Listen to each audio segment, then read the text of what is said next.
He pressed the crease in his new suit, staring at his reflection. He saw a man destined for greatness, held back only by the simple, plain woman in the kitchen behind him. His wife, Emily, was a quiet librarian, a woman of simple tastes and simpler ambitions. He was going to Newport, to the glittering world of the elite, and he was going alone. He told her she wouldn't fit in. What he didn't know is that the exclusive world he was desperate to enter didn't just know his wife, it belonged to her. And the yacht everyone was dying to get on. It was just her family's summer boat.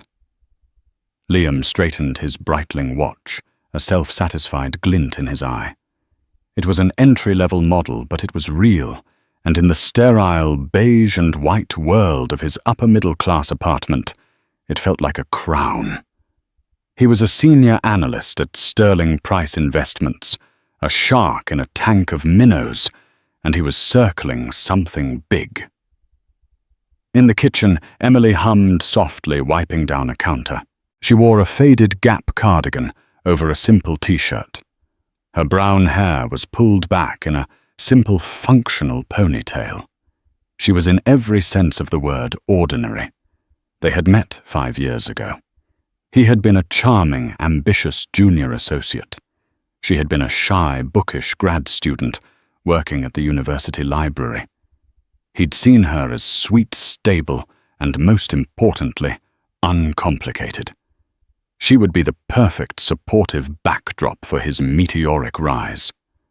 But 5 years on her simplicity had begun to grate on him. It felt less like a backdrop and more like an anchor. "Are you still wearing that sweater, Emily?" he asked, his voice dripping with a practiced, weary patience. "It has pills all over the sleeve." Emily stopped wiping and looked down. "Oh, I hadn't noticed. It's comfortable." "Comfort isn't going to get us invited to the Sterling summer party, is it?" he scoffed, walking over to the espresso machine, a Jura, his one real splurge. "Life is about presentation, darling. You should know that by now." I like my work at the city library," she said quietly, turning back to the sink. "The children's reading program is doing really well." Liam sighed, pinching the bridge of his nose. "The library? Yes, of course. How's that revolutionary new cataloguing system coming along?" He didn't wait for an answer. "Look this weekend. The Coastal Legacy Invitational in Newport. It's a huge deal. Mr. Sterling is going to be there. His daughter Serafina is hosting the pre-gala at Marble House." Emily's hands stilled in the soapy water. "Newport? That sounds lovely. I haven't been since I was She paused. "A long time ago." Liam took a sip of his espresso, the bitterness sharp on his tongue. "Ah, about that. This isn't really a +1 kind of thing. It's high-level networking, Emily. We're talking about the partners' board members, people who decide the future of the firm. You'd be bored stiff." The silence that followed was heavier than her usual quiet. "You don't want me to come?" she stated. It wasn't a question. "It's not that I don't want you to come," he lied smoothly, a skill he'd perfected at the office. "It's just that I need to be on. I need to focus, to move and shake. I can't be worried about whether my wife is having a good time or if she's managed to spill canapes on a hedge fund manager. You understand, don't you? It's for us. For our future." Emily dried her hands slowly on a dish towel. She looked at him, her grey eyes unreadable for a moment. He'd always found her gaze a bit empty. Now it just looked tired. "Yes, Liam," she said, her voice flat. "I understand. For our future. You should pack your new Tom Ford suit. The blue one." He brightened. "Exactly. See, you get it." He hadn't even told her he'd bought it, charging it to a card she didn't know he had. He'd told her he was getting his old suit tailored. "That's my girl. You just hold down the fort here.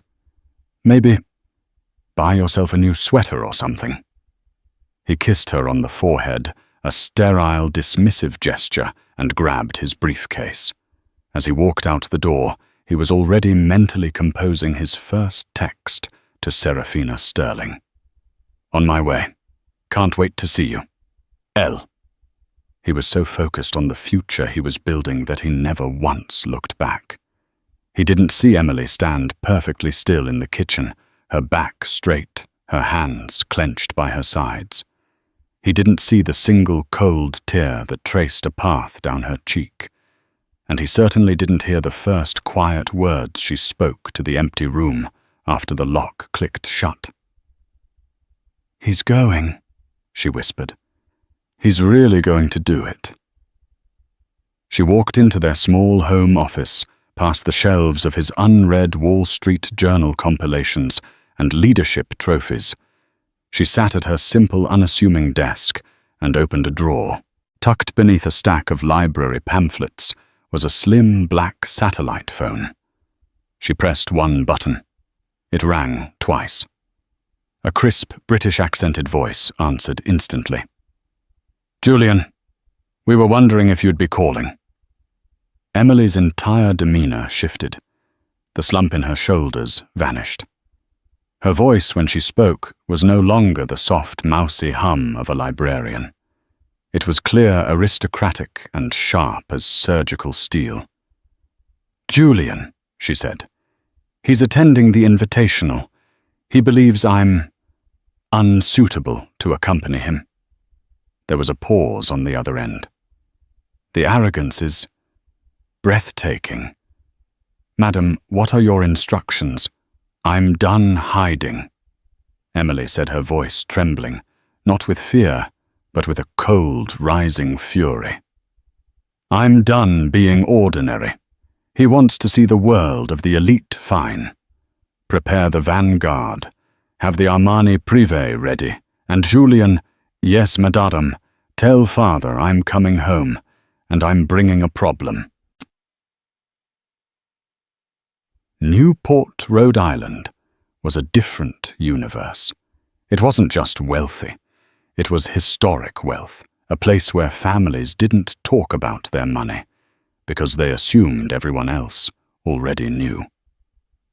Liam, driving his leased BMW 3 Series, felt a surge of adrenaline as he passed the stone gates of the opulent Gilded Age mansions lining Bellevue Avenue. This was where he belonged. The pre-gala was at Marble House, a palace of white marble built by the Vanderbilts. Liam handed his keys to the valet, with a flourish adjusting the cuffs of his Tom Ford suit. He felt like a king. He found Serafina Sterling by the grand staircase, holding court. She was everything Emily was, not tall, blonde, draped in a glittering Chanel gown, with a laugh that was both a melody and a command. Her father, Harrison Sterling, stood beside her, a portly man, with a shark's smile. "Liam, you made it," Serafina trilled, detaching herself from a congressman and gliding over. She kissed his cheek, letting her lips linger just a fraction too long. Her perfume was Baccarat Rouge 540. It smelled like burnt sugar and money. "I wouldn't miss it for the world, Serafina," Liam said, his voice smooth as honey. He kissed her hand. "You look breathtaking. The Vanderbilts themselves would be jealous." "Flatterer," she laughed. "Daddy, you remember Liam from the acquisitions team?" Harrison Sterling grunted, giving Liam a firm, assessing handshake. "Liam. Good. You're the one with the numbers on the new tech merger. Sharp." "Thank you, sir. I believe we're poised for a major Q4 win," Liam said, slipping into his boardroom persona. "Good, good. Business tomorrow," Harrison said, gesturing with his champagne flute. "Tonight we network. See that man over there? That's the comptroller for the state of New York. Go say hello. But don't mention the new tax bill.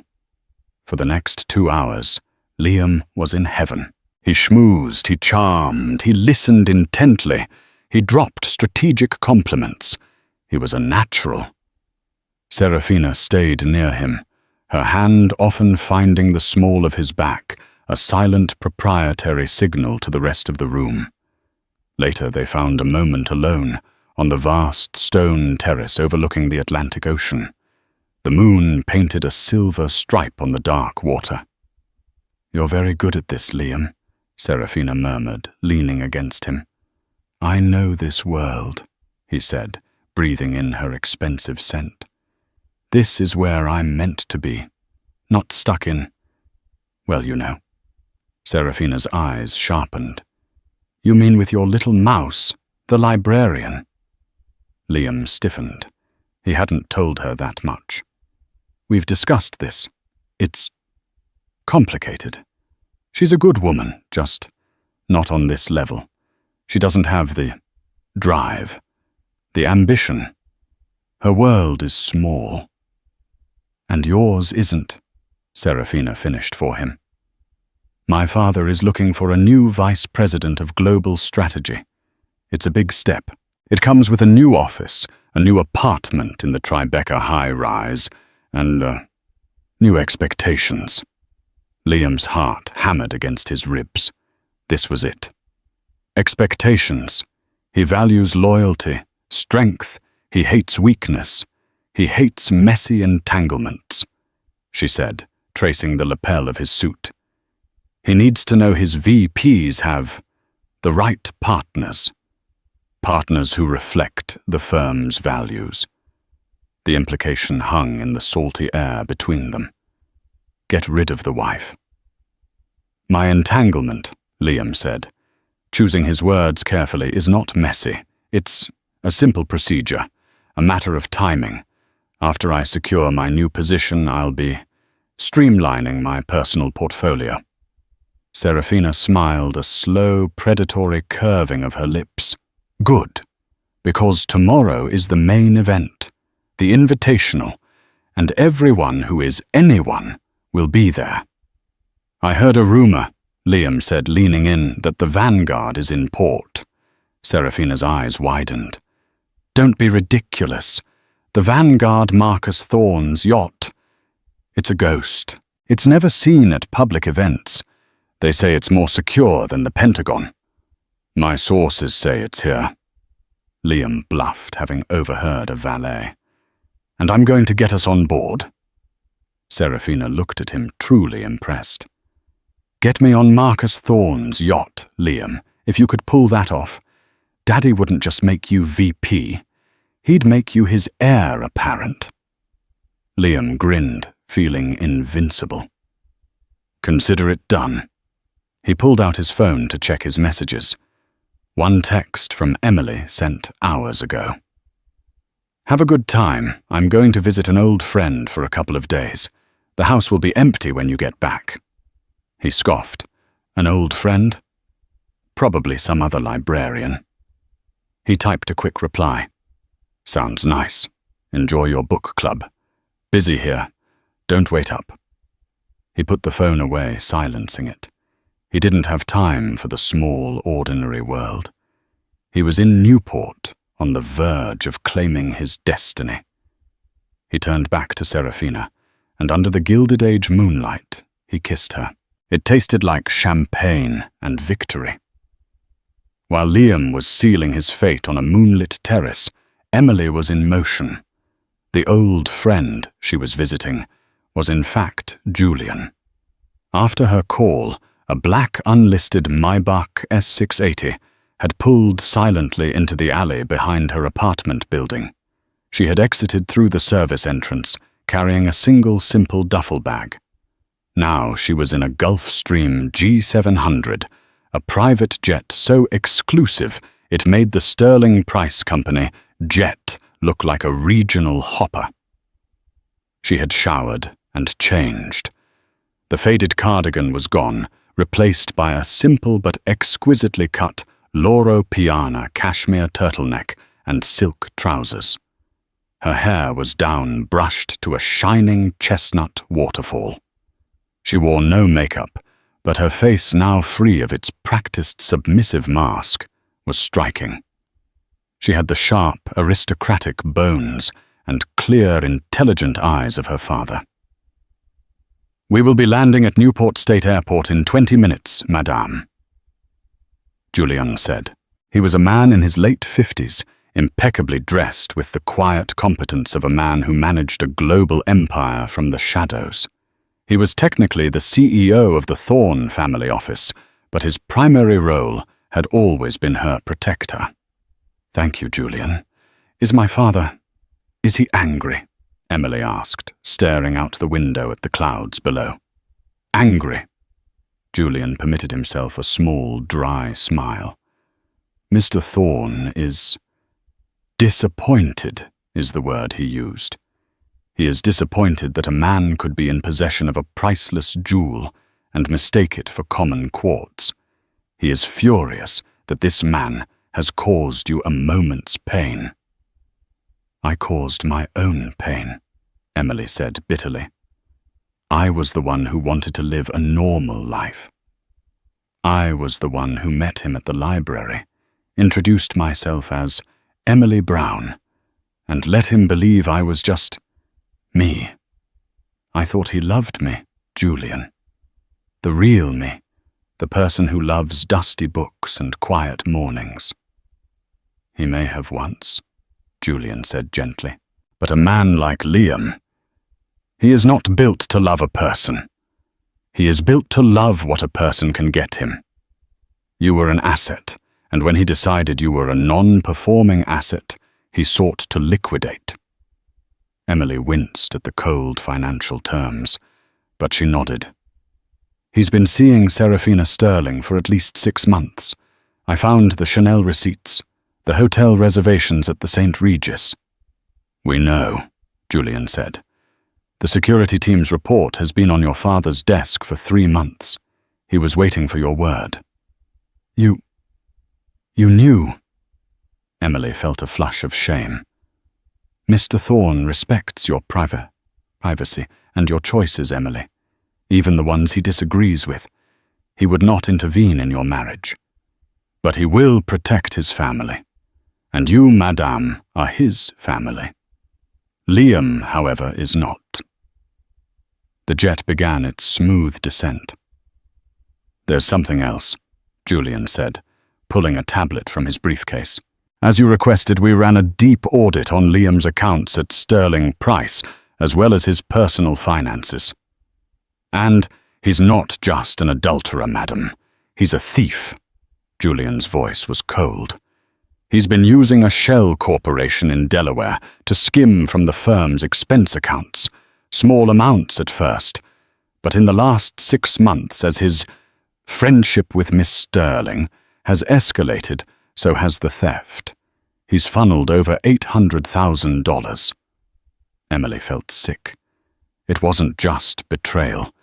It was all sordid. He's been stealing from Harrison Sterling, yes, which frankly is a case of one shark eating another. But more importantly, on the tech merger he's spearheading, he's been accessing proprietary data and attempting to sell it to a rival firm. He's not just a cheat, he's an industrial spy." Emily closed her eyes. The quiet, sweet man she thought she'd married was a complete fabrication, a ghost. The ambitious, dismissive husband he'd become was the real man.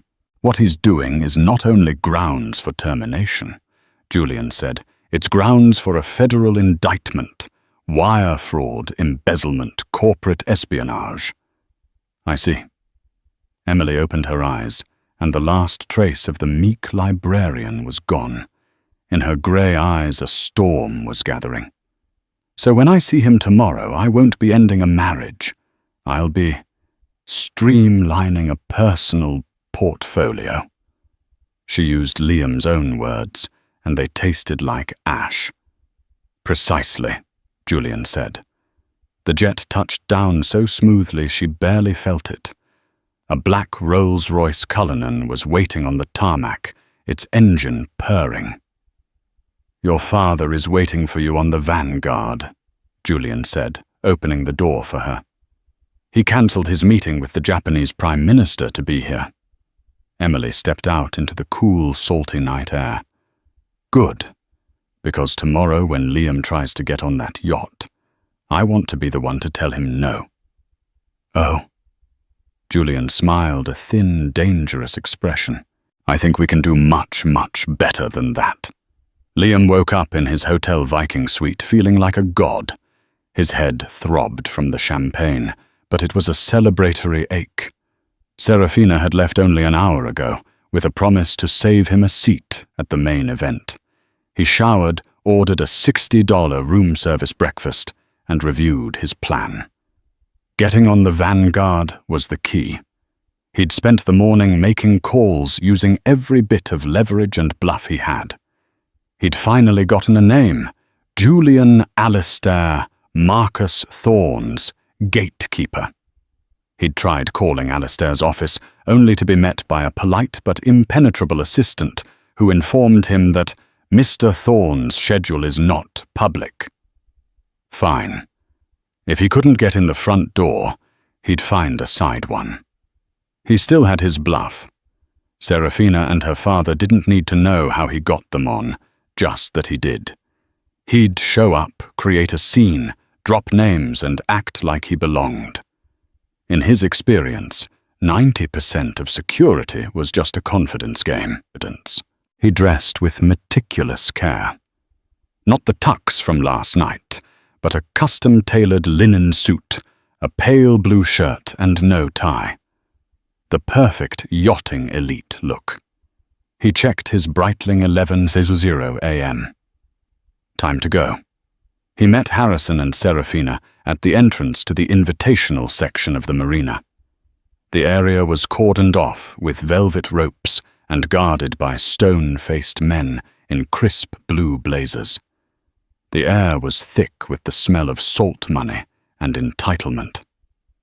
"There he is," Serafina trilled, kissing him boldly. "Daddy Liam is going to get us onto the Vanguard. Can you believe it?" Harrison grunted, though his eyes were alight with greed. "Thorn's boat. I've been trying to get a meeting with him for a decade. If you pull this off, son, that VP office is just the start." "Follow me," Liam said, projecting an aura of absolute certainty. They walked down the gleaming mahogany docks past yachts that were themselves the size of mansions, but they were all dinghies compared to what lay at the end of Pier A. The Vanguard. It wasn't a yacht. It was a floating fortress.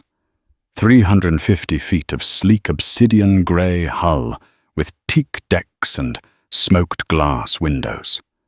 A helicopter, a Sikorsky S-76, was perched on the rear deck. There was no branding, no flag of convenience. Just a quiet, terrifying statement of power. A single gangway led up to the deck, guarded by 2 men. They weren't the blazer-clad event security.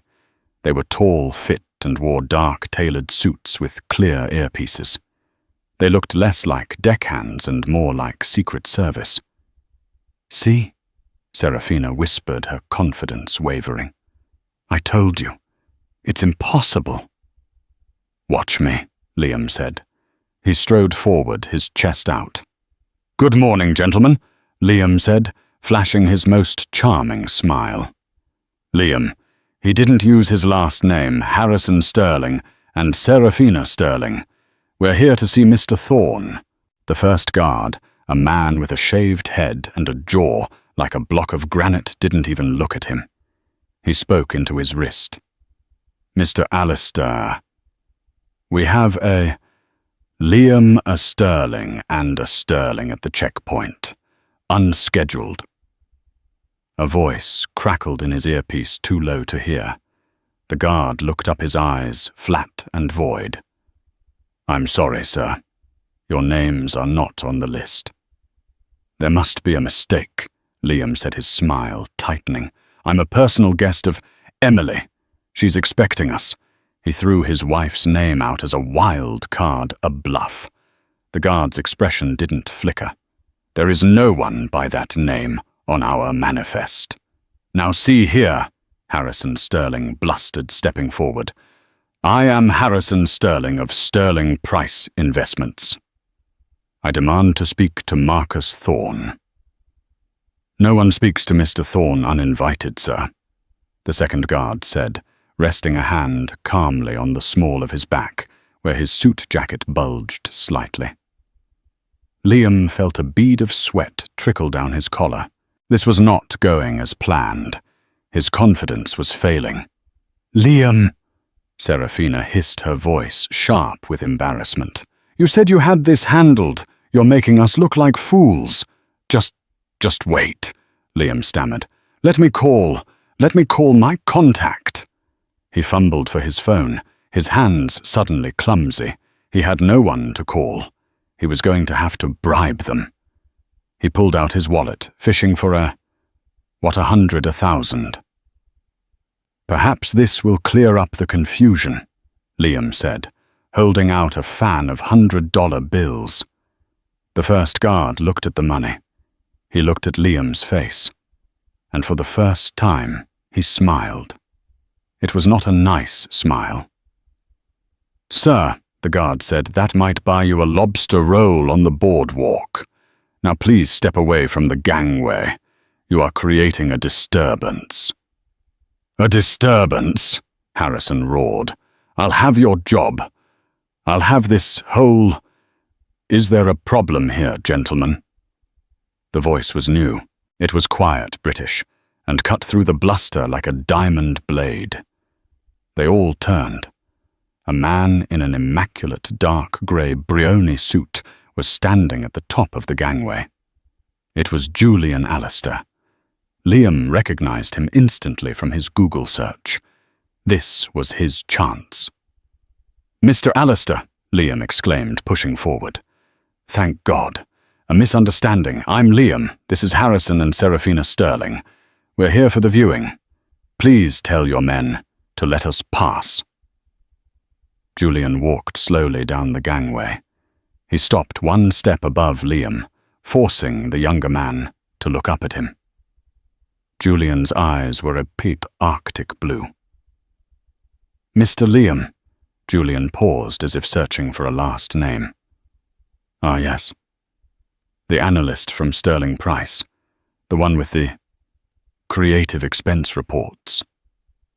Liam froze. The blood drained from his face. I don't know what you're talking about." "I'm sure you don't," Julian said coolly. He looked past Liam, his gaze falling on Harrison Sterling. "Mr. Sterling, you are trespassing. Your presence and the presence of your associate is not welcome." "Now you see here," Harrison bellowed. "Who in the hell do you think you are talking to me like that? We are guests." "No," Julian said. "You are not." "Liam!" Serafina shrieked, her face turning an ugly shade of red. "Fix this! You promised! Emily!" Liam shouted desperately, playing his last card. "I am married to Emily Thorne. She's his daughter. Tell him." Julian's thin smile returned. "Mr. Thorne has no daughter named Emily Thorne. You are mistaken." Liam's world tilted. A lie. Had Emily been lying to him all this time? Was this whole thing a... He is, however, expecting his daughter. Julian looked back up at the yacht, and her timing, as always, is impeccable. A black Rolls-Royce Cullinan one Liam had seen on the tarmac just last night, he now realized had pulled up silently behind the security checkpoint.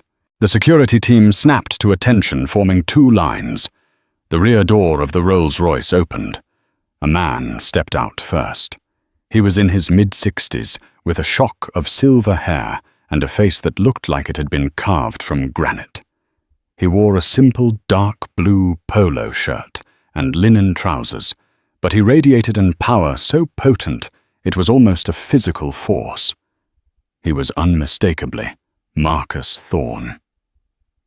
Harrison Sterling stopped yelling. He looked as if he'd been punched in the gut. Mr. Thorne, he stammered. Marcus Thorne ignored him. He ignored them all. He simply turned and extended his hand to the passenger still inside the car. "Are you ready, my dear?" His voice, a deep baritone, carried easily on the breeze. A woman's hand took his.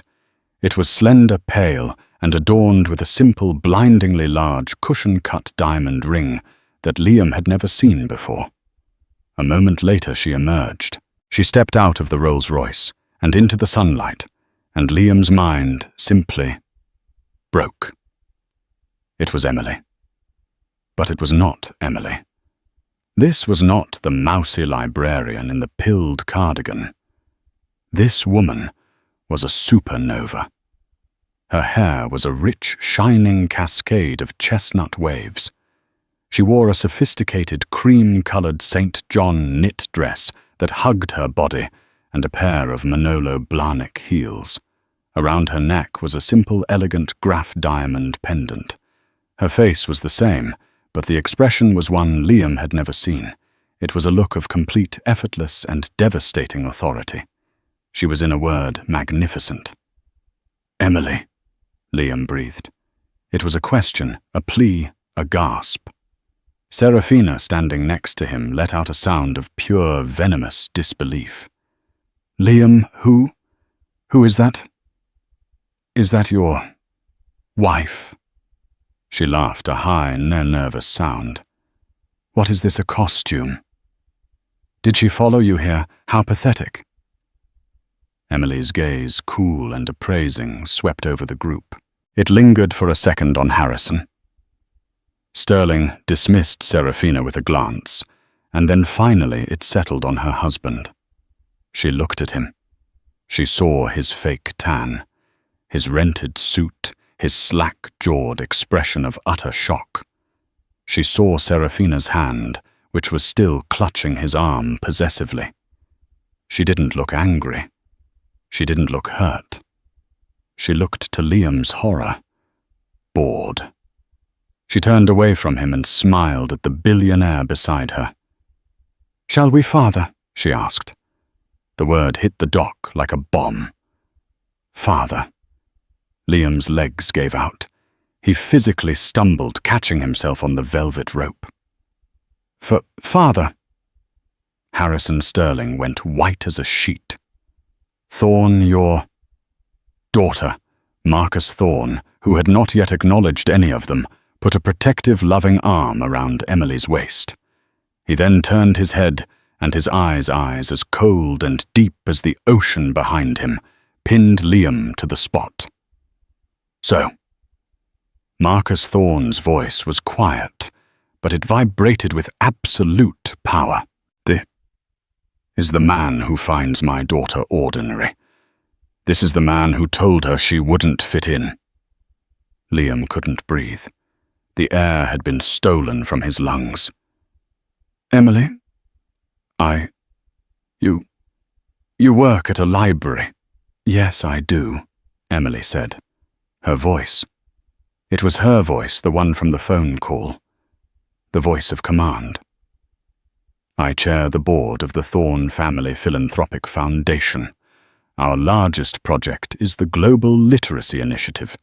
We've funded and built over 500 libraries worldwide. I was quite literally at the library. I just failed to specify which one." She took a step toward him. "You're right, Liam.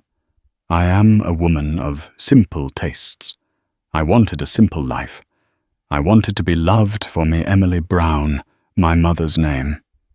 I wanted a partner, a man who loved me, for my mind, not my inheritance." Her eyes flicked to Serafina. "But it seems I chose a man who is only interested in what he can acquire. And when he found out I was a non-performing asset, he went looking for a hostile takeover." Serafina, finally understanding the catastrophic, career-ending social suicide bomb, She had just strapped herself to recoiled from Liam as if he were radioactive. "Liam!" she shrieked, her voice cracking. You lied to me. You told me she was a nobody. You're married to Emily Thorne." Harrison Sterling looked like he was about to have a coronary. He rounded on Liam. You idiot. You absolute categorical fool. You were cheating on Marcus Thorne's daughter with mine. You've ruined me. You've ruined this firm. No. Wait. Liam panicked, reaching for Emily. "Emily. Baby, please, it's not what it looks like. I love you, I always have. This was just networking." Emily didn't flinch. She just looked at his outstretched hand with utter disgust. "Networking." She repeated the word, an icicle. "Is that what you call it? Or is it streamlining your personal portfolio?" Liam's hand dropped. He had been found out, completely. "But it's so much worse than that. Isn't it, Liam?" Emily continued, her voice rising, drawing the attention of other nearby yacht owners. "You didn't just cheat on me. You're a thief." "A thief?" Liam stammered, his mind racing. "What are you talking about? I've never stolen anything in my life." "Emily, you're upset, I get it, but don't make up. $827,400, Julian Alastair said, stepping forward. He was holding a slim leather-bound file. "Funneled from Sterling Price expense accounts into a shell corporation, LGH Solutions, registered in Delaware, a corporation for which you are the sole signatory." Harrison Sterling's head snapped toward Liam. "LGH? My God. That's been flagged by audit for months." And then, Julian continued, his voice relentless, "There is the matter of the Apex Tech merger. You used your privileged access to download the full due diligence packet. My team tracked your digital footprint. You've been attempting to sell that data to Apex's primary competitor, Cygnus Dynamics, for a personal payout of $5 million. If Harrison Sterling had been white before, he was now translucent. "Industrial. Espionage. You worm.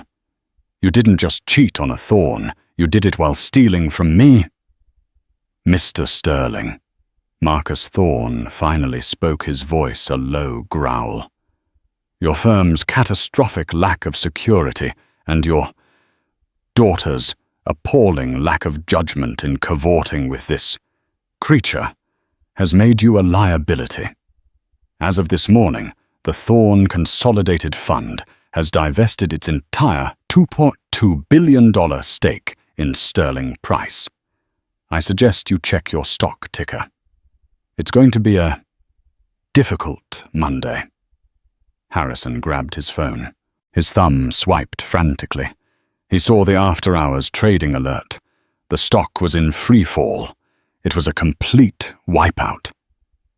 You're ruined," Serafina whispered, staring at Liam, her face a mask of horror. You ruined my father." "Emily." Liam was on his knees now, a desperate, broken man. He grabbed the hem of her dress. "Emily, please, I'm sorry. I'm so sorry, I didn't know. I love you, I swear I love you, it was a mistake. Don't do this." Emily looked down at the man sobbing at her feet. The man who had criticized her clothes, mocked her job, and dismissed her as simple. The man who had lied to her every single day of their marriage. She pulled her dress from his grasp, her face cold as marble. "You're right about one thing, Liam," she said. "You didn't know. You never bothered to know me at all. You saw a quiet woman, and you assumed she was weak. You saw a simple life, and you assumed it was a small one." She bent down slightly, her voice dropping to a whisper only he could hear. "You were sleeping next to the single most powerful heiress on this continent, and you traded her for a socialite. You were given the keys to a kingdom, and you chose instead to steal the petty cash from the till. You are not a shark, Liam. You're just a bottom feeder. And you're done." She stood up. "Julian," she said, her voice ringing out in the clear air. "Ensure Mr. Sterling, Miss Sterling, and him are removed from the premises. They are no longer welcome in Newport." "With pleasure, madam." The security guards stepped forward. They didn't touch Emily or her family. They moved past them, grabbing Liam by the arms. "No, Emily! Emily!" he screamed, his rented suit tearing as he struggled. "Get your hands off me!" Harrison Sterling bellowed, but another guard was already firmly escorting him, and a sobbing Serafina back down the dock. Emily didn't watch. She had already turned her back. Marcus Thorne put his arm around his daughter's shoulder and guided her up the gangway. "Welcome home, Emily." "It's good to be home, Father," she whispered. Liam was dragged, kicking and screaming, down the dock, past the rows of billionaires and socialites, who were now all watching him, their faces a mixture of pity and contempt. He was a nobody. Worse than a nobody, he was a fool. The last thing he saw before he was thrown out onto the street was Emily. She was standing on the aft deck of the Vanguard, a glass of champagne in her hand, looking out at the ocean. She didn't look back. Not once. The super yacht's horn sounded a low, powerful blast as it prepared to detach from the dock and sail away, leaving him in its wake. The fallout was not just immediate. It was biblical. Before the Vanguard had even cleared the Newport harbor, the story was everywhere. It wasn't just gossip. It was a financial earthquake. Forbes and the Wall Street Journal had competing headlines. "Sterling price in freefall after Thorne divestment," and "The billion-dollar betrayal." Marcus Thorne's secret heiress revealed. Harrison Sterling's firm was eviscerated. The stock cratered by 80% before the SEC halted trading. He was facing shareholder lawsuits that would strip him of everything he had. Serafina, once the queen of the social scene, became a pariah overnight. Her friends wouldn't take her calls. Vogue pulled her upcoming feature. She was in the language of her world, cancelled. But for Liam, the reckoning was far more personal. He was arrested at the Hotel Viking before he'd even finished packing. The police didn't knock. They kicked the door in.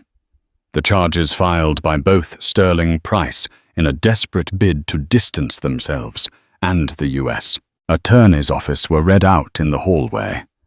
12 counts of wire fraud, 2 counts of embezzlement, and 1 count of conspiracy to commit corporate espionage. His new Amex card was declined. His secret bank account in Delaware was frozen. He had to use a public defender. He tried to call Emily from his one phone call. The number was, of course, disconnected. He sat in a cold, concrete cell, the smell of bleach and despair filling his lungs. He kept replaying the scene on the dock. The way she had looked, the power, the coldness. It wasn't just that he had lost her. It was the horrifying realization that he had never even known her. His entire marriage had been a test of his character, his loyalty, his love, and he had failed on every conceivable level. He thought back to all the little things. The community college she'd gone to, which he now realized was a casual reference to Stanford, where she'd gotten her MBA. The old family friend, she'd mentioned Julian, who was one of the most powerful financial managers in the world. The simple jewelry she wore, which he now understood was likely antique, priceless, and worn for sentiment, not for show. He had been a fool, a blind, arrogant, greedy fool. He'd had a winning lottery ticket in his hand for 5 years and had thrown it away because he was too busy trying to steal a scratch off. The divorce papers arrived 2 days later, delivered by a high-powered attorney from a white shoe law firm. There was no negotiation. He was charged with adultery and financial malfeasance against his own marital estate. He would get nothing, less than nothing. His legal fees for the criminal trial would ensure he was in debt for the rest of his life. The trial was short. The evidence meticulously compiled by Julian's team was airtight. The digital footprint, the bank transfers, the saved texts to Serafina, promising to ditch the simpleton wife as soon as he got his promotion. The judge, a woman who seemed to have a particular distaste for men who betrayed their wives, made an example of him. "You had everything," she said, her voice echoing in the courtroom. "A wife who by all accounts was loyal and loving. A good job, a bright future, and you threw it all away out of pure, unadulterated greed. You are not just a criminal, Mr. Liam. You are a man of profound moral emptiness." He was sentenced to 7 years in a federal minimum security prison. As he was led out in handcuffs, he saw a copy of a magazine on a reporter's lap. It was the new Forbes. The cover wasn't of his downfall. It was of her. A stunning professional photograph of Emily Thorne standing in a field in a developing country, surrounded by smiling children. The headline, "The Quiet Billionaire, Emily Thorne's $10 plan to educate the world." She hadn't just taken back her name. She had taken back her life. And in doing so, she had utterly and completely erased his. 1 year later. The Vanguard cut a silent silver line through the impossible cobalt of the Mediterranean Sea. The sun was a melting ball of orange, bleeding into the horizon off the coast of Sardinia. On the aft deck, Emily stood alone, leaning against the teak railing. She was not in a couture gown. She wore a simple cream Ecuadorian cotton shirt and linen trousers, her hair pulled back into the same functional simple ponytail she had always favored.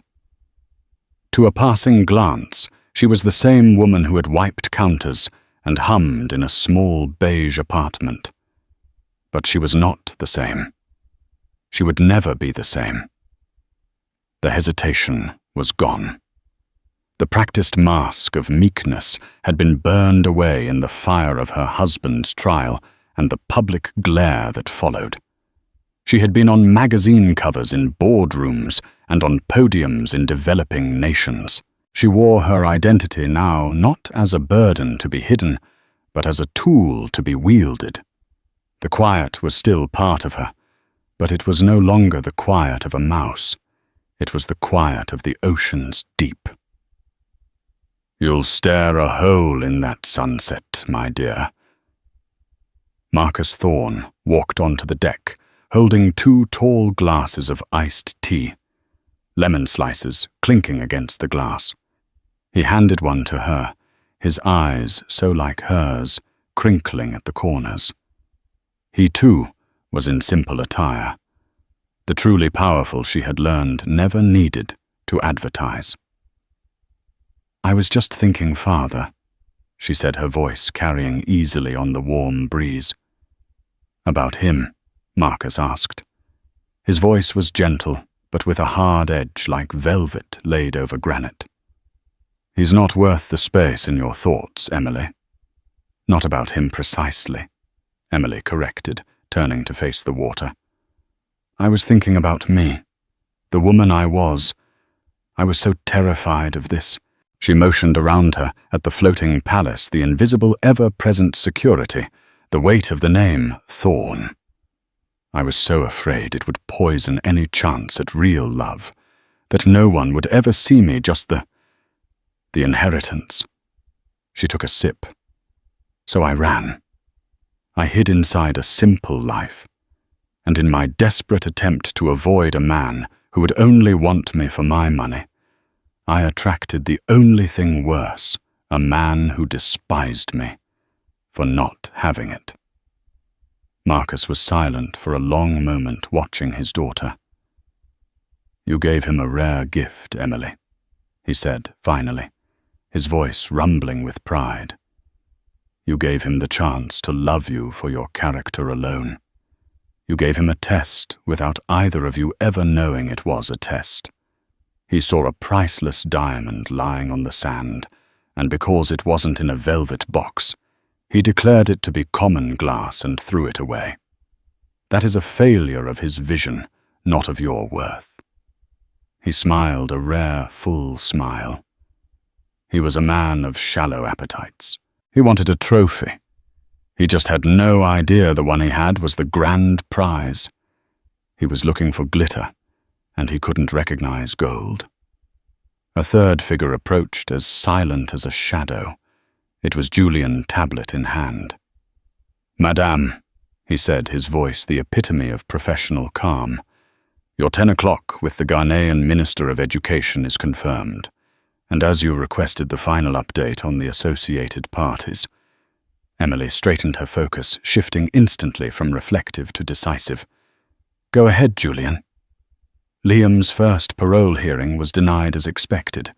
Our legal observers noted he seemed unwell. He will serve his full 7-year term.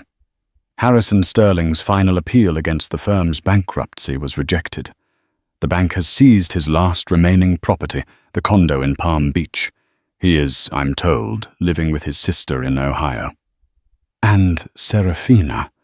Emily asked, her voice devoid of malice, purely curious. A flicker of something, perhaps distaste, crossed Julian's face. After a failed attempt to rebrand as a lifestyle influencer in Dubai, Miss Sterling was last seen auditioning for a C-list reality television show called Billionaire Bachelorettes. She was not cast. A simple, pathetic end. A life built on presentation collapsing when the presentation was no longer welcome. Emily nodded, a small, sad sigh escaping her. The sheer ugly waste of it all. She turned her focus to what mattered. "And the community center in Montana, the one I funded with the proceeds from the apartment." She had sold the home she and Liam had shared, and every penny of her half had gone into a new foundation. Julian permitted himself a small, genuine smile. The Emily Thorne Literacy Center is fully operational. It's serving over 300 families in the region. The governor sends his personal thanks and invites you to the formal opening. "I'll be there," Emily said. "Thank you, Julian." He bowed slightly and disappeared. Marcus Thorne put his arm around his daughter's shoulder. "You took the rubble of his betrayal and you built a library. You didn't just take back your name, Emily. You elevated it. You are not just my legacy. You're better than I am. I built an empire on acquiring. You're building one on giving back."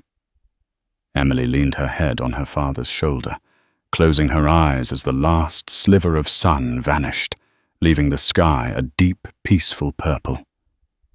She was whole. Thousands of miles away, the same sunset was invisible. A loud, clanging bell signaled lights out. Liam sat on the edge of a thin, vinyl-covered mattress in a cell that smelled of stale sweat and industrial bleach. He was thinner, paler, his Breitling watch long gone, replaced by a raw red mark on his wrist that had faded months ago. The arrogance in his eyes was gone, hollowed out, and replaced by a dull, constant thrum of humiliation. Taped to the grey concrete wall above his small metal desk, pasted in from a contraband magazine, was a picture. It was the Forbes cover. Her, Emily. Not in a gown, but in a simple blue button-down shirt, standing in a field, smiling at a child who was holding a book. Her hair was in a ponytail. She looked happy. She looked powerful. She looked, he realized, with a sickening lurch, exactly as she had looked when she was making him coffee. The power had always been there. He just hadn't been able to see it. His cellmate, a disgraced accountant, was already asleep. In the dark, Liam stared at the image. He remembered her words. "I like my work at the city library." He had scoffed. He'd mocked her. He remembered her simple pilled cardigan. He'd told her she was an embarrassment. He had been given a queen, and he had treated her like a servant. Not because she was good at hiding, he finally agonizingly understood, but because he had the mind of a servant, one who could only recognize value when it was loud, glittering, and announced by others. He thought he was a shark in a world of minnows. But he had just been a loud, small-minded fool blind to the quiet, true greatness beside him. He hadn't just thought she was ordinary. He had been the ordinary one, and in her world, he was the one who, in the end, simply didn't fit in. And so Liam learned the hardest lesson of all: never ever judge a book by its cover. He thought he was marrying a simple librarian, but he had married a queen in disguise. He wanted power, but he was too blind to see he already had it. By chasing the glitter of Newport, he lost the gold that was waiting for him at home. Karma, as they say, has a way of paying every debt in full. What did you think of Emily's story? Was Liam's downfall deserved, or was he just a man caught in a world too big for him? Let me know your thoughts in the comments below. We read every single one. This is the kind of drama that happens in real life, even if it seems like a movie. If you love stories about karma, hidden identities, and a satisfying reckoning, then you have found the right channel. Please hit that like button, share this story with someone who needs to see it, and most importantly, subscribe and ring the bell. We have so many more stories to tell, and you won't want to miss a single one. Thank you for listening.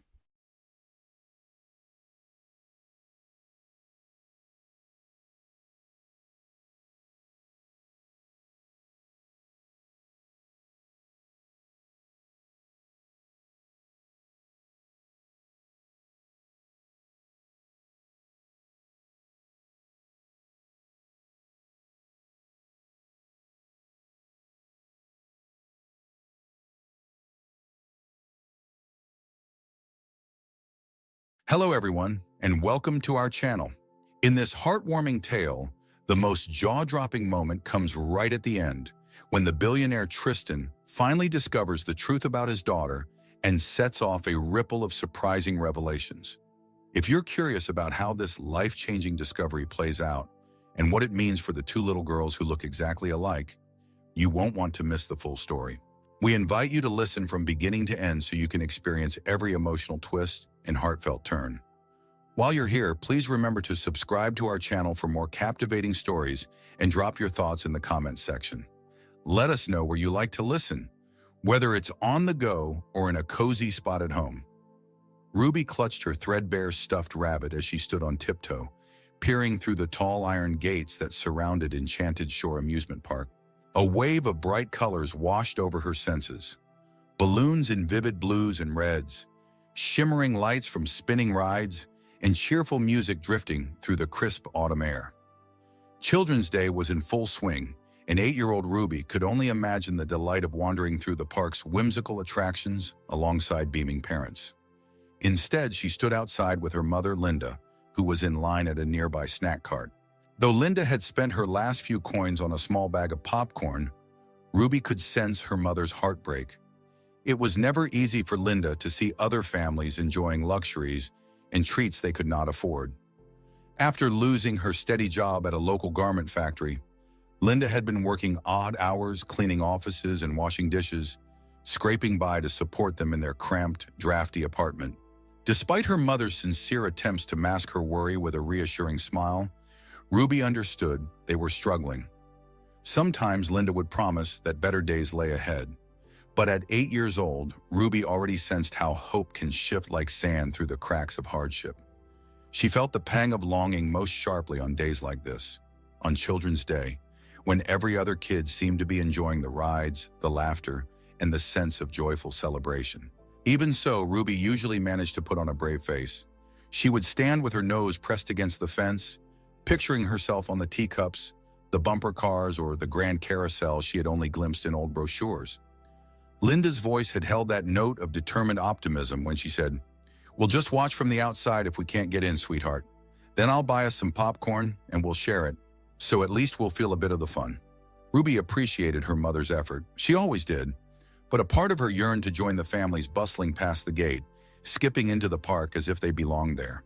The faint smell of cotton candy and buttered popcorn made her heart ache. Curiosity overcame her patience as she wandered along the fence, letting her small feet carry her slightly away from where Linda had asked her to wait. She didn't stray too far. She would never intentionally cause her mother worry. But her eyes flickered with excitement at the swirl of lights and movement. That was when Ruby noticed them, a man and a girl about her age, standing in a VIP line.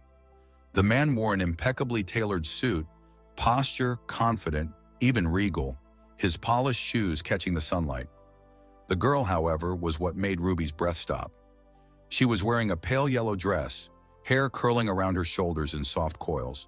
Her wide hazel eyes shone with delight, and they were the exact same shape and color as Ruby's. A sudden, uncanny realization made Ruby's heart pound. The girl's face mirrored hers so closely that it was like gazing into a living reflection, but one that stood within a life Ruby had never known.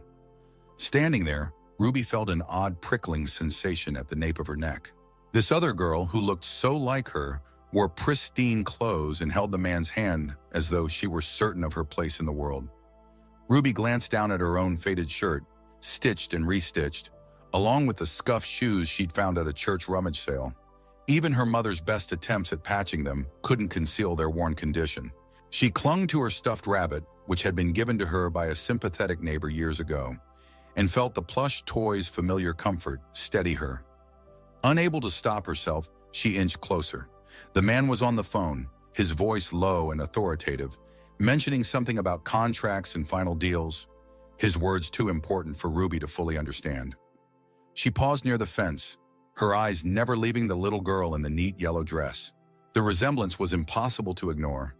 The same small nose, a tiny beauty mark just above the right eyebrow, and even a missing front tooth in the exact same spot. Ruby raised a hand to touch the gap in her own grin, half in disbelief. Before she could talk herself out of it, Ruby found a gap in the crowd and slipped inside, weaving past families who hurried toward the ticket booths. She approached the man and the little girl directly. The man finished with his call, lowered his phone, but looked like he was mentally preparing for another. The girl, whose name Ruby later learned was Bella, tugged on his sleeve to point at the enormous roller coaster overhead, but froze the moment her eyes landed on Ruby.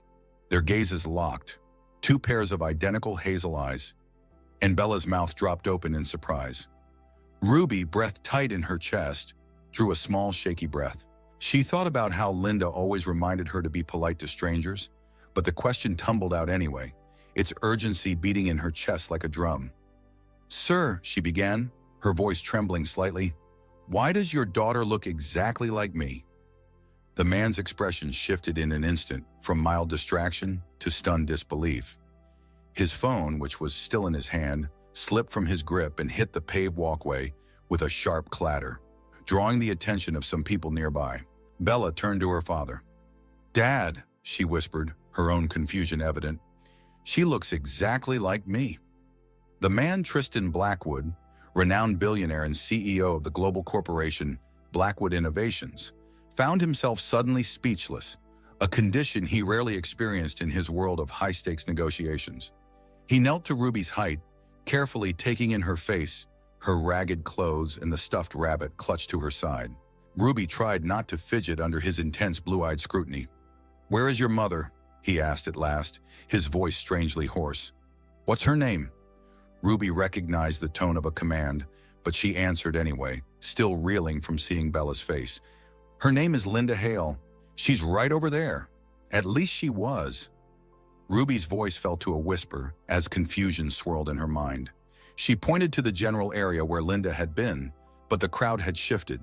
The man's expression changed again when he heard her mother's name. Whether it was recognition or disbelief, Ruby couldn't tell.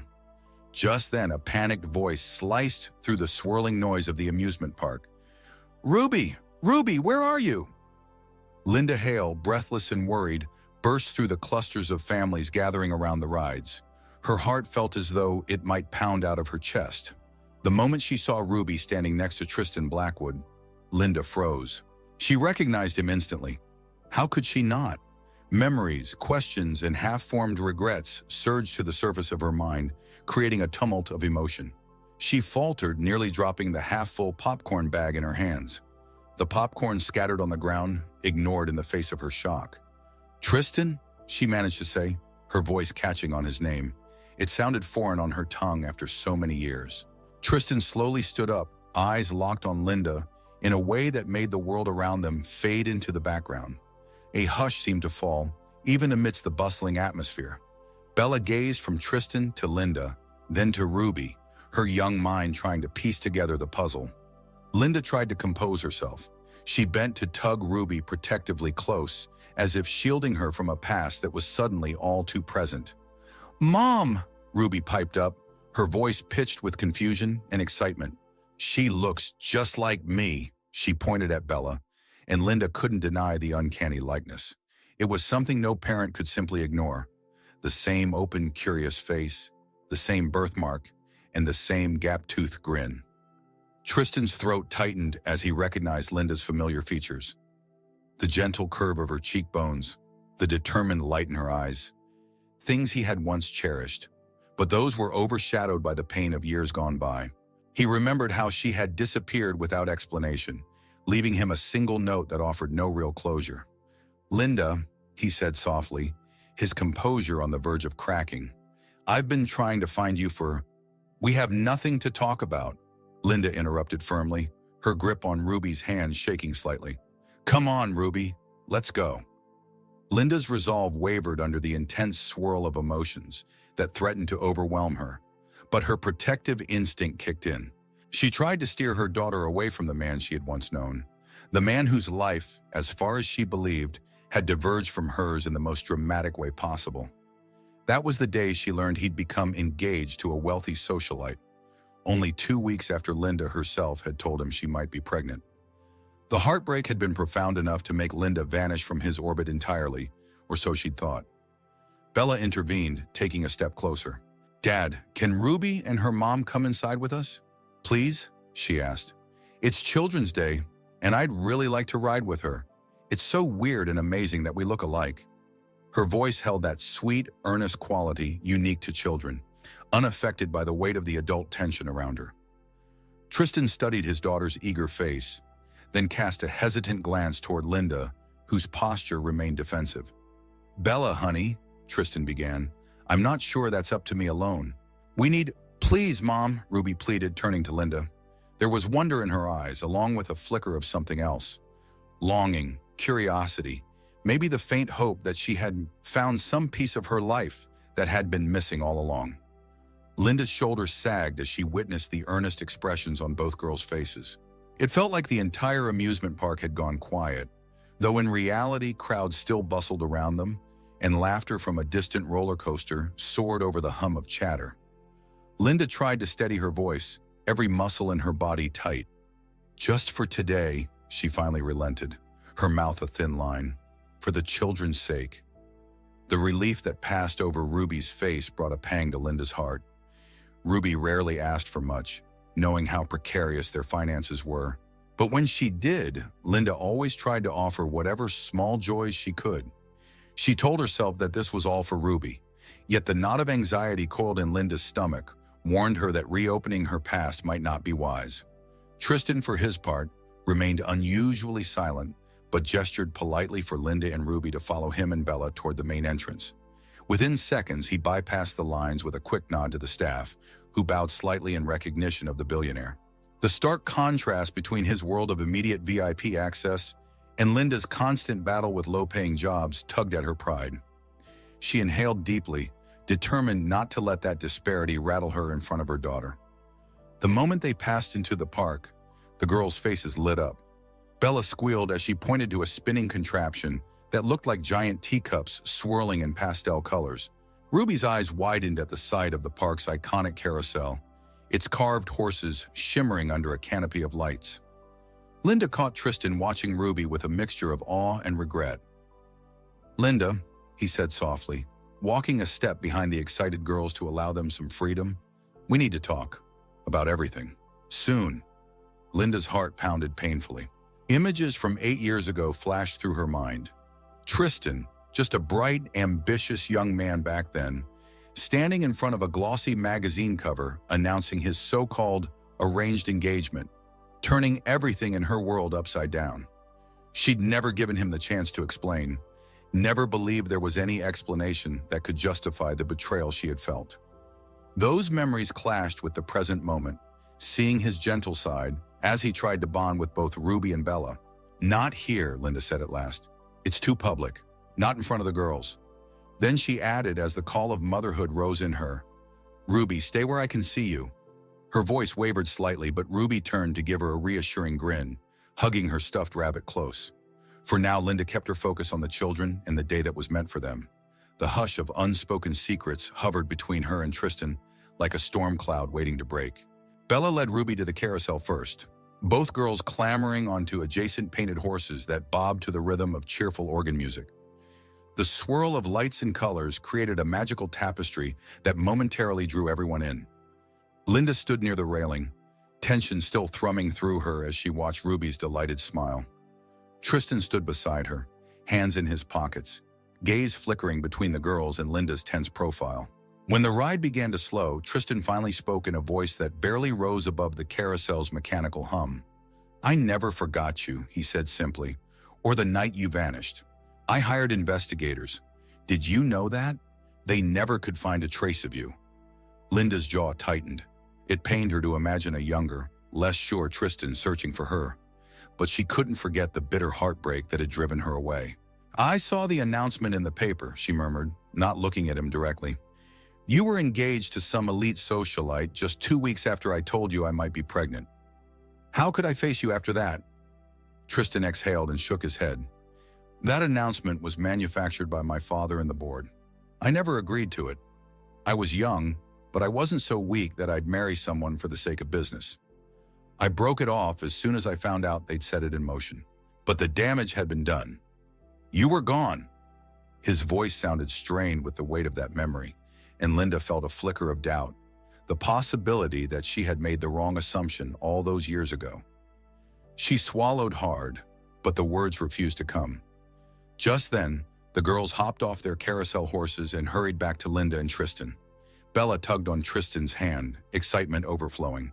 "Can we do the bumper cars next, Dad? Ruby wants to try them too." Ruby nodded, a cautious hope shining in her eyes. Linda offered a tentative smile. "Sure," she agreed, reminding herself that no matter how complicated things were between her and Tristan, this day was for the girls. They could hammer out their turbulent past later. The group moved on to the bumper cars, weaving through laughter-filled lines. Bella's eyes sparkled with anticipation, and Ruby's grin matched it. Linda found herself blinking back tears, realizing just how rare it was for Ruby to be this carefree. Over the past few years, Linda had felt guilty every time she had to say no to amusements or trips because of limited funds. Seeing Ruby in such a joyful moment tugged at her heart. Maybe it was worth enduring Tristan's presence, if only to give her daughter a single day free from worry. Tristan noticed Linda's expression. Gently, he placed a comforting hand on her shoulder. She stiffened, but didn't pull away immediately. "Let's enjoy today," he said, echoing her unspoken sentiment. For now, they turned their attention to Bella and Ruby, who were climbing into bumper cars with identical looks of glee. A heavy conversation still loomed, but it could wait for the sake of 2 little girls who deserved, at least this once, to laugh without sorrow. Late afternoon sunlight was beginning to slant across the park when Tristan's personal assistant arrived, searching the crowd until he spotted the billionaire and his unexpected company. The assistant approached quietly, his respectful bow hinting at a frantic message. "Mr. Blackwood, there's a situation with the Hong Kong branch on the phone. Something about urgent contract negotiations that can't wait." Tristan glanced at his phone, which he had muted for the duration of the afternoon. "All right," he relented. "I'll take it. Make sure Bella's safe, and—" He hesitated, eyes scanning Linda and Ruby. "Could you escort them to a quieter area? Perhaps the VIP lounge?" The assistant nodded, but Linda immediately shook her head, tense lines etching her face again. "We don't need a babysitter," she said, summoning her pride. But Tristan managed to offer a small, comforting smile that quelled some of her suspicion. "It's not permanent, Linda. Let me handle this call, and I promise I'll be right back. Then we can talk. Really talk." The words "really talk" lingered in the air like a promise. Despite her internal turmoil, Linda conceded. She gathered Ruby close as the assistant guided them toward a private corner of the park, shaded by tall, flowering trees. Bella, walking alongside them, chattered cheerfully, oblivious to the gravity pressing on the adults. "Ruby, isn't this so cool? I've never met anyone who looked like me before." Ruby nodded, hugging her stuffed rabbit tightly. "Yeah," she said, still awestruck. "It's kind of like I just found a twin I never knew I had." Even though Linda's heart pounded with unresolved tension, she couldn't help noticing how easily Bella and Ruby connected. They giggled over Bella's fancy hair ribbons and Ruby's scuffed bunny, forging a bond that felt as though it had been waiting to happen for a lifetime. Watching them, Linda's eyes stung with tears. She wondered if things might have been different had she stayed in Tristan's life long ago. Would the girls have grown up side by side, sisters from infancy, inseparable? After about 15 minutes, Tristan reappeared, his phone tucked away, his brow knit with lingering stress from corporate troubles. He inhaled, running a hand through his hair as if trying to physically brush off the day's tension. Then his gaze settled on Linda, earnest, pointed, and weighed with unspoken questions. "There's a small cafe area near the park entrance," he said softly, stepping close enough that Bella and Ruby couldn't overhear. "Let me arrange a quiet corner for us. We can figure out how to tell them the truth, together." Linda swallowed. "They deserve to know," she acknowledged, her voice tinged with sadness. "And so do you, I guess, about Ruby." Before Tristan could respond, Bella hopped forward, her gaze flicking between Tristan and Linda. "Dad, can we get ice cream? It's hot." Ruby chimed in, her eyes lighting up. Linda and Tristan exchanged a look. "Yes," they agreed in unison, mustering small smiles at how their responses had aligned perfectly. The newly formed quartet headed to the cafe, hearts pounding with both dread and anticipation of the conversation that would soon unfold. They settled at a shaded table, ice cream cones in hand, and for a few magical moments, it almost seemed like an ordinary family outing. Bella and Ruby happily discussed what flavors they liked best: chocolate mint for Bella, strawberry swirl for Ruby, and Linda found herself grateful for the brief respite from tension. Yet as soon as the sweetness of melting ice cream began to wear off, Bella, inquisitive by nature, tilted her head. "Dad?" she began, glancing from Tristan to Linda. "Are you and Mrs. Hale old friends or something? Because Ruby and I look so much alike. That doesn't usually happen, does it?" Ruby looked up at her mother, a crease forming on her small brow. "Mom, I've asked about my dad before. You said, well, that he didn't know about me, but you never told me who he was." The question hung in the air like a spark near a powder keg. Linda and Tristan exchanged a quick, uncertain glance, aware that they stood on the precipice of life-altering revelations for both girls. Linda exhaled shakily, her gaze dropping to the table. "It's time," she said quietly to Tristan, giving him a small nod. Tristan cleared his throat, leaning forward. "Bella, Ruby, this is complicated, but we're going to explain as best we can. A while ago, your mom and I were—" He paused, searching for a gentle way to phrase it. "Very close. We cared about each other a great deal. We were together." Linda intervened when she saw the puzzlement deepen in Ruby's eyes. "I found out I was pregnant, but then I read an announcement about Tristan's engagement to someone else.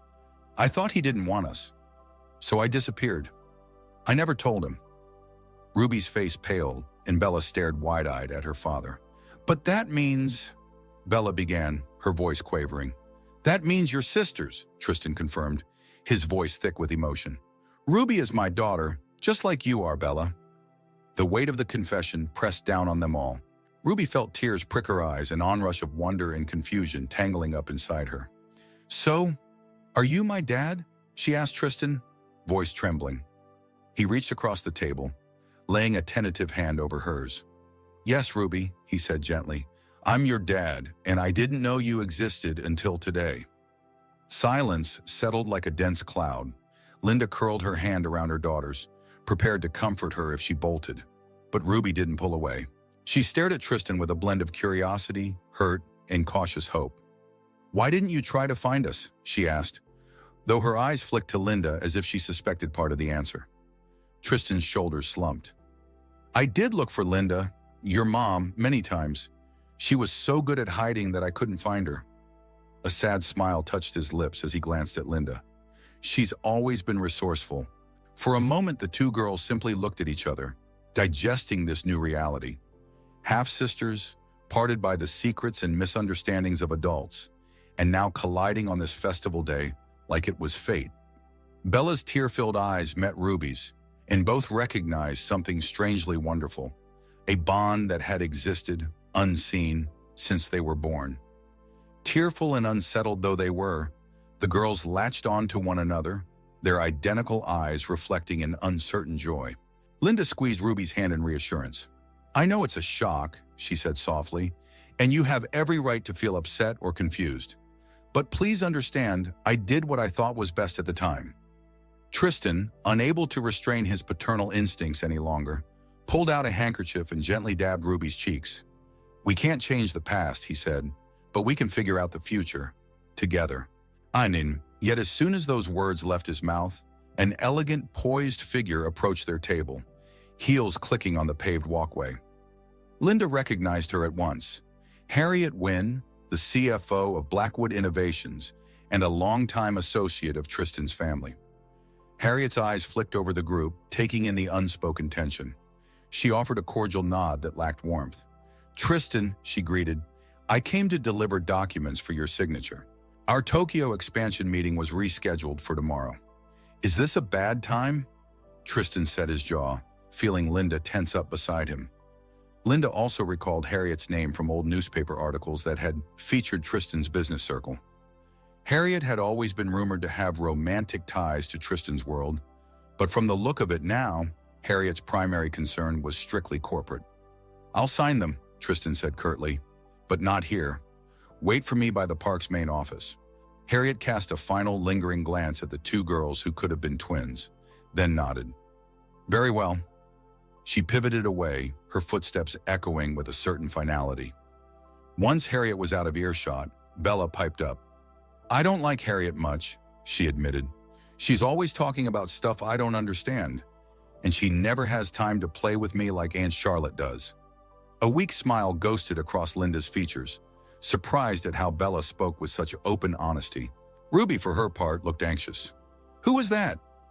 A business associate, Tristan said simply, though he spotted Linda's quick glance, as if to confirm Harriet wasn't more than that. Nothing to worry about. Then he cleared his throat. How about we wrap up here and head over to my office lounge? It's close by, and there's a private play area where you two can hang out while your mom and I talk. The last word hung in the air, loaded with the magnitude of what they needed to discuss. Bella and Ruby exchanged glances, still digesting the reality that they were sisters. Linda squared her shoulders, forcing composure. I have a shift in the early evening cleaning offices, she said, the weariness in her tone more pronounced than before. I can't be late. I really need the money. Tristan nodded, slipping into a calm resolve. I'll take care of it, he said quietly. I don't want your charity, Linda responded sharply, though an undercurrent of relief coursed through her. She was exhausted emotionally and physically, and the idea of forging a plan for her daughter's future with Tristan loomed large. It's not charity, Tristan assured her. I just want us to have time to figure out how to handle this situation. Our daughters, our past. He looked at her, sorrow and determination flickering in his gaze. Linda sighed, nodding more in surrender than agreement. The truth was that no matter what had happened between them, Tristan was Ruby's father. And for the sake of their child, Linda had to let him in, at least long enough to decide what came next. The sun was dipping lower on the horizon by the time they arrived at Blackwood Innovations, housed in a sleek glass front tower that loomed over the city's financial district. Upon exiting the car, Ruby stared wide-eyed at the polished marble lobby, the crisp lines of modern architecture, and the imposing letters spelling out Blackwood above the reception desk. Bella offered a proud little grin, lightly tugging Ruby's hand and whispering, "See that elevator? It goes straight to Dad's private office, like something out of a movie."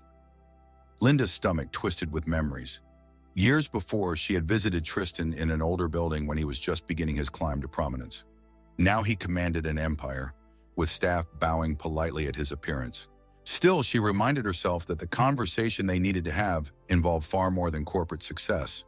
They took the executive elevator up to a plush lounge, walls adorned with abstract art and floor-to-ceiling windows, revealing a breathtaking view of the skyline. A kindly older receptionist greeted them warmly, though her quick, astonished glance at the two identical girls did not escape notice. "Mrs. Chen," Tristan said, addressing the woman with genuine fondness, "this is Linda Hale and her daughter Ruby. Please show them around while I handle a few urgent calls. Bella, take Ruby to the play area. It's through that door." His voice gentled. "You two can check out our treehouse room. There's even a little slide inside." Bella's face lit up, and Ruby looked at her mother for approval. Linda nodded, mouth set in a thin line, but heart softening at the sight of her daughter's excitement. Both girls scampered off with Mrs. Chen, leaving Linda and Tristan alone in the hush of the executive suite. For a moment, they simply stared at each other. Tristan broke the silence first. "Come into my office," he said quietly, gesturing to a spacious corner room enclosed by glass walls. Linda followed, noticing the city lights beginning to flicker on outside, highlighting the distance between this rarefied world and her own struggles. Once inside, the door closed softly, and Tristan let out a long exhale. "So, now we finally talk." "Yes." Linda rubbed her arms, trying to ward off a sudden chill. She gazed at his desk, neat but for a single frame photo of Bella, smiling with a carefree innocence Linda envied. "I know I owe you an explanation," she began. "When I found out I was pregnant, I was scared. The day I tried to tell you, I found that engagement announcement in the business journal. It confirmed every fear I had, that our worlds were too different, that your father, maybe even you, would never truly accept me. I felt so out of place, so I ran." Tristan studied her with clear-eyed regret. "I tried to fight my father's demands. When you disappeared, I ended that fake engagement. I walked away from him, from the company for a while, started building my own future. But you were nowhere to be found." His voice caught. "Linda, you left me without even a chance to explain. And you didn't tell me about Ruby. Do you have any idea how many milestones I missed?" Linda's eyes brimmed with tears she fought to control. "I convinced myself you didn't want me. Us. I never imagined you'd defy your father like that." She swallowed, shame burning her throat. I was wrong." The final admission was quiet, but even in that solitude it felt monumental. Outside, the nighttime glow of the city formed a glittering canopy, reflecting how large the world was and how small they felt, locked in this moment of truth. The next morning, Linda woke to find Ruby already dressed, anxiously waiting by the door. Bella, too, had arrived with Tristan, her face beaming at the prospect of a shared day together. With a slightly nervous smile, Tristan invited Linda to accompany them on a house hunting trip, a bold step toward uniting their newly blended family. Driving through quiet neighborhoods, they visited several homes that offered both the stability Ruby had longed for and the comfort Bella enjoyed. At a modest yet welcoming house with a sunny backyard, both girls let out squeals of excitement, running hand in hand to explore each room. Linda, overwhelmed, glanced at Tristan. In his gaze, she saw the promise of new beginnings. Later that evening, as they all stood in the empty living room, a sense of peace settled over them. For the first time, they felt truly complete.